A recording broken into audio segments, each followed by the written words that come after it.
Okay, so in my experience as an entrepreneur, as a marketing automation practitioner, and as a marketing automation advocate and consultant, I have seen plenty of success stories with marketing automation. However, I have also seen some missteps and some mistakes that have derailed otherwise successful businesses in their pursuit of automation. So I want to cover a handful of examples that I have seen trip people up in the hopes that you can avoid these same potholes and pitfalls. So mistake number one is trying to automate everything from the onset. I see this largely because people, small business owners, have high levels of drive and ambition. But what that leads to is sort of robust and grand plans for how automation will fit in your business in the long run. And so we sort of skip the first step and the second step, and we skip right to step 99. And we say, cool, here's what it will look like when it's done. And if you try to build with the end in sight, you oftentimes can't see the path that's immediately in front of us. And so my recommendation is to, rather than start with that grand plan or robust vision, is to start small, is to carve out your first project as something that is attainable, something that is realistic. It's something where the scope feels understood, where there isn't a whole lot of ambiguity. You not only start to see results from your efforts, but you start to build momentum along the way, which you can parlay into project number 2 or project number 3. And you might wind up with everything that you had in that initial plan, but you do it step by step, experiencing progress and wins along the way.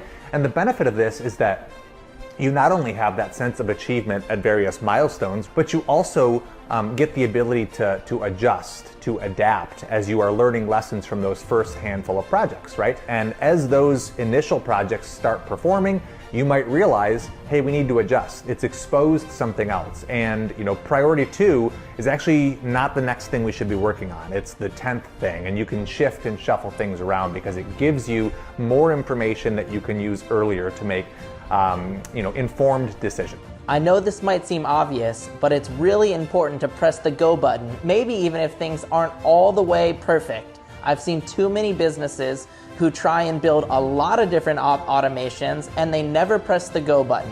If you drag your feet on launching version 1, you're never gonna see results. And the good thing is once you press that go button, even if it's not perfect, you can always change, iterate, and add on to campaigns, but it will start producing as soon as you launch and go live. So remember, it's really important to do that.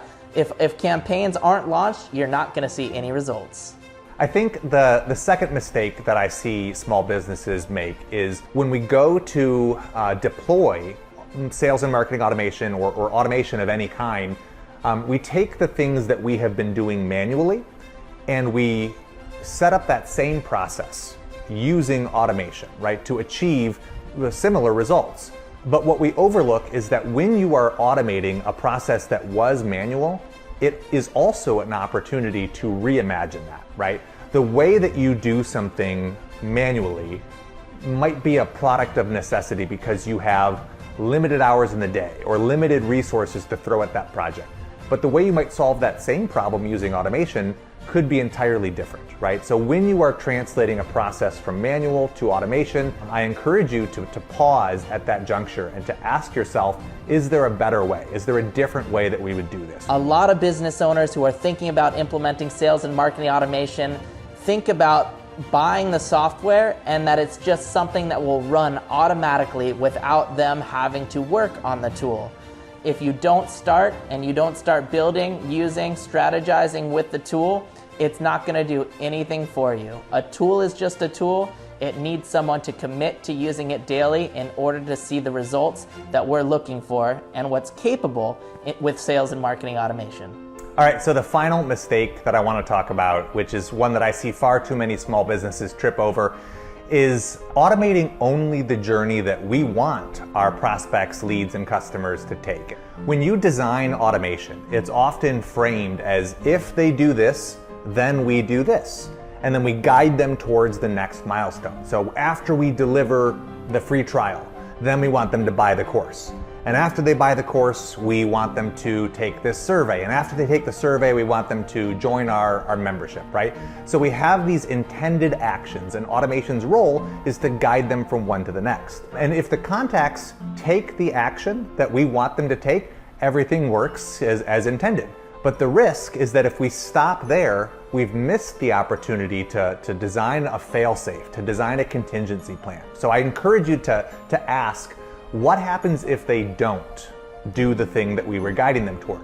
And so between every milestone of your customer journey, you have these inherent gaps. And automation's role is to get them from one milestone to the next, to pave the path between those two actions.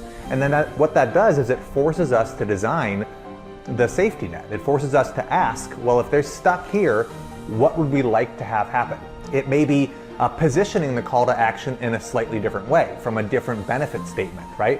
Or it might be an altogether different plan, like moving somebody into a longer term nurture process, or moving them into a custom audience where we can run retargeting ads to them to get them to the next milestone. So there are a handful of common mistakes I have seen trip up far too many small businesses. Hopefully they are on your radar and you can design around them moving forward.